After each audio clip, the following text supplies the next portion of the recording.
Okay, so I am making plans of staying on YouTube until hopefully about May 8th of 2011, and that's when I will be have been on YouTube for 2 years, and then I will be returning in the winter, simply because I need to focus on my music and all that kind of stuff. So I've written in my book a bunch of topics that I want to talk about, that I feel very strongly about, in where I've arrived with my evolution of how I think, both mentally, emotionally, spiritually, and physically, which I think are all connected. So, and a lot of these things are places where I have arrived at in ways of thinking, from first off, from my sort of a student, being a student of Truth Calkins, who I consider a very well-rounded person, and in talking with his partner, or his probably his best friend, Jay Denman, of learning that truth is basically very right-brained, like I am. And so for me, although I definitely am on my own path,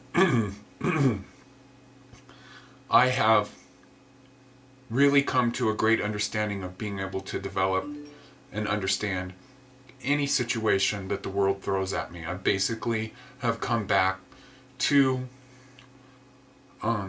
sharing a house with somebody who was very toxic in my life with the way they viewed the world, and it helped me in terms of all my experiences that this person is very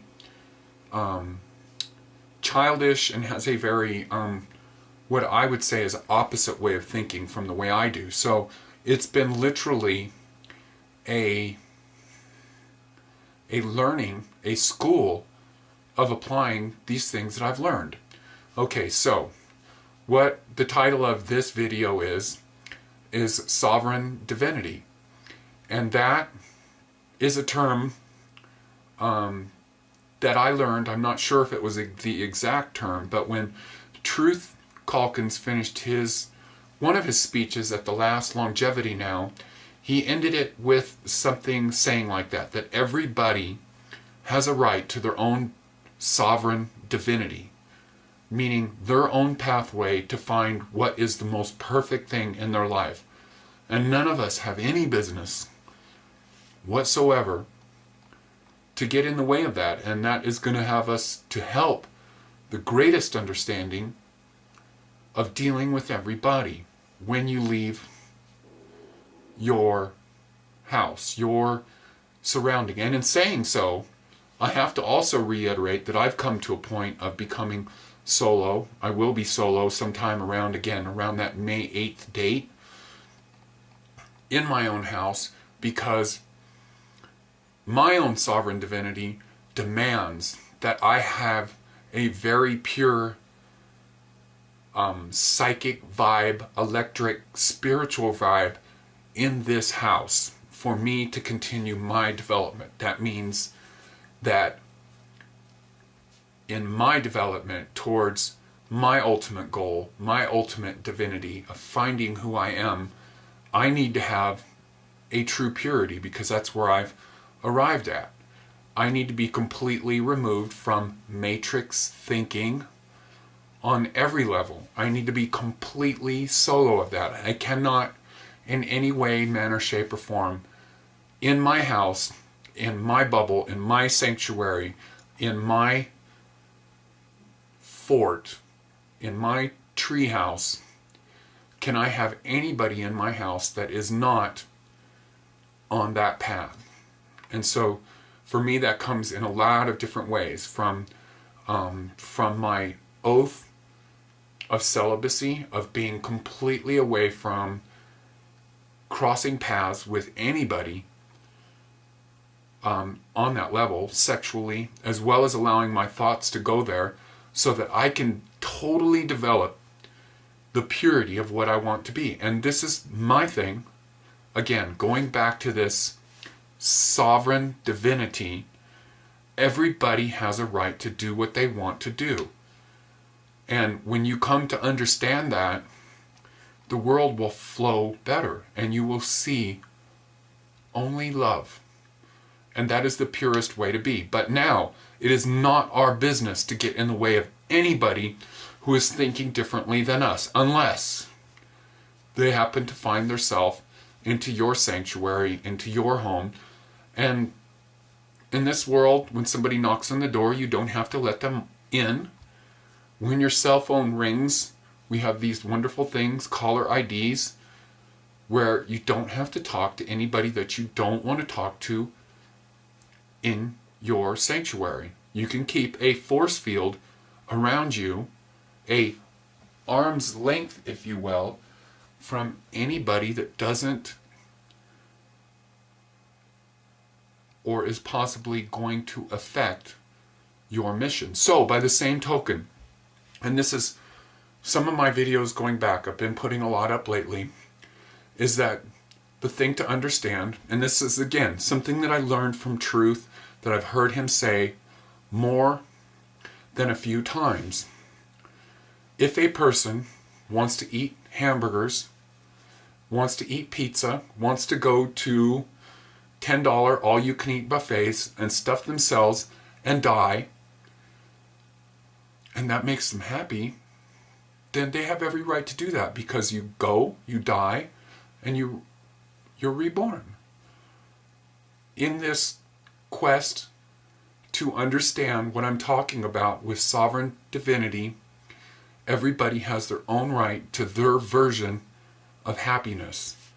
And nobody has any right to tell somebody, or that is just simply what is going wrong with the planet right now, is religions fighting, raw fooders fighting, people in neighborhoods fighting, because, well, for me in my case, somebody who lives behind me, I live in a lot here in the mountains, which property is strangely divided.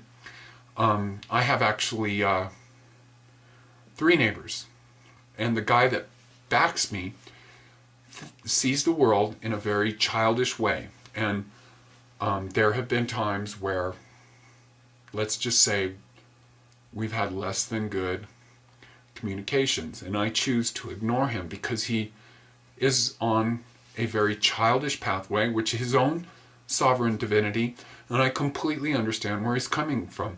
And by the same token, with my ex-husband who came back into my world, and I can't, I'm 100% guilty of being a giving person. So when I entered back into this business agreement, I should have known that I knew better. But I think of where I was at that point, I still, even though I was starting to take on these principles of what I'm talking about, of extending everybody their own sovereign divinity, I still was not completely in alignment with that thinking and the practice of that thinking.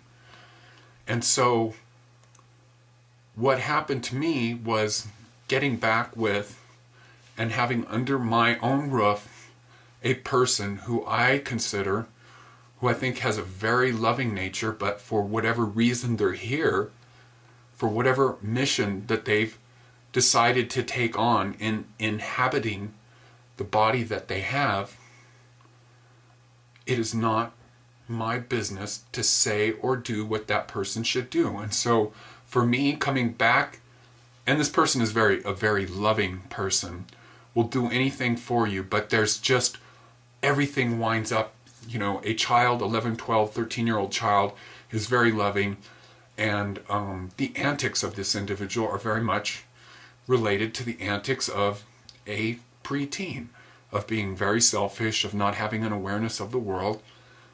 And so for me to have to be back in a business agreement, and this person has the most amazing techno prowess of probably anybody that I've ever met, which helps me with my business. And so I got lured back into being in agreements with essentially trading rent for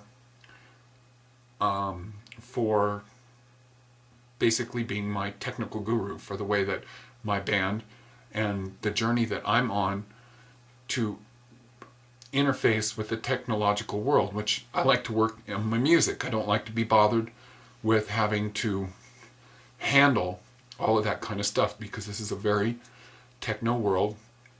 And if you have any plans of doing anything in this world on any level, it's reached a point to where you cannot have any technophobia whatsoever, or any hang-ups or mental blocks. You simply need to be into that. And there are people my age that are coming up to my age that have made a segregation where they've decided they're either in that box, or in that box of choosing to be somewhat technophobic, or they're completely accelerated and on the game, or some point in between.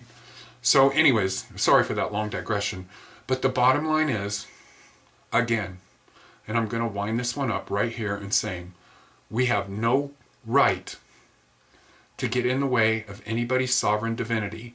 And if it is somebody's happiness, as long as they don't interfere with somebody else, to shoot up heroin, to drink themselves into pissed out freaking whatever, and they're happy doing that, and as long as they don't get into somebody else's world, your rights end where someone else's begins.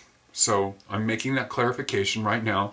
We have no business to get in the way of that person's happiness, because we don't know why they've chosen to be here. There's some reason, something of why that person has chosen to come into this life, to live the life that they have. And it is not our understanding, with any kind of a superiority or anything like that, to get in their way. And for us to be happier in the world, it is of your best interest to learn this notion of sovereign divinity. When you can extend that to every person that you meet, that doesn't mean that you need to have them over for dinner, or you need to have 40-minute conversations with them on the phone, or anything like that. But in coming in contact with somebody that's the biggest fucking asshole that you ever met, if you try to simply dissect this situation with pure love and see only love, and understand from your point of view that everybody you meet has this right to their own sovereign divinity, you, in a micro sense, will emanate a spiritual field, an aura from your body, which will then transfer to other people, and then it will go into the world. And that is, anybody can see that is what needs to happen in the world. It doesn't matter if somebody's a Muslim, or, not that I have a problem with that, in any different way of thinking that anybody is. If you simply look at every culture, at everything that everybody does, that they all have a right to their own sovereign divinity, and you put that into practice in your life, then your purity, your pure divinity, as we'd like to think, as this world is going to shift, where the people that cannot allow that will simply be removed from this planet in the shift that's coming. And that is the only way that the human species is going to be able to exist on this planet in harmony with the planet, because the planet is alive and it is very aware of what's going on. And these people who cannot extend sovereign divinity to everything on this planet will be simply removed.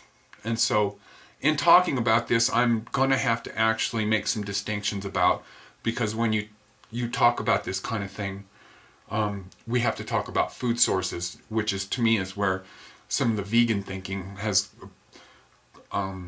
possibly gone wrong. But again, in this understanding of sovereign divinity, that's the close of this video. Everybody has a right to their own sovereign divinity. This is Keith. Namaste. The God in me recognizes the God in you. Sovereign divinity.